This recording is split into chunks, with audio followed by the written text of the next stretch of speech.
পাচ্ছি আমাদের রাস্তাটা এখনো পর্যন্ত সারানো হয়নি। ঠিক আছে, আমি এখানে একজন স্টুডেন্টকে পেয়ে গেছি যে কিনা এই স্কুল যাচ্ছে। স্কুল যেতে যেতে ওনাকে জিজ্ঞেস করব, দাদা আমাদের যে এই যে এত রাস্তা খারাপ, আপনার কি কিছু অসুবিধা হয়?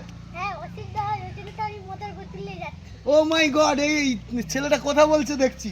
ও মাই গড, কি বলছে একটু বলুন বলুন বলুন, একটু কি বলতে যাচ্ছেন আপনি? আমার অসুবিধা হয়, ওই জন্য তো আমি মোটর বোতল নিয়ে যাই প্রত্যেকদিন স্কুলে।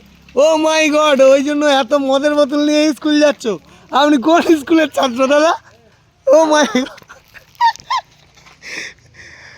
এই এই এই পেছনে কে লুকিয়ে আছে তো? আরে গাইস, আমাদের এইখানে মানে এই যে রাস্তা নিয়ে যে অবরোধ হয়েছিল, মানে রাস্তা সারানো তো হবে, কিন্তু অনেকে বলছে এই টাকায় এই এত বড় রাস্তাটা সারানো হবে না। তো এখনও পর্যন্ত আমরা যে অবরোধ করেছিলাম রিপ্লাই কিছু পাইনি। যেই টাকাটা দিয়েছে সেই টাকাটাই কি এই রাস্তাটা সারানো হবে নাকি আরও টাকা আসবে? তো তার জন্য একটু মজার ভিডিও করলাম। এই যে এইখানে একটা ছেলে স্কুল যাচ্ছে দেখতে পাচ্ছিলাম। ও, এটা কে তৈরি করছে রে?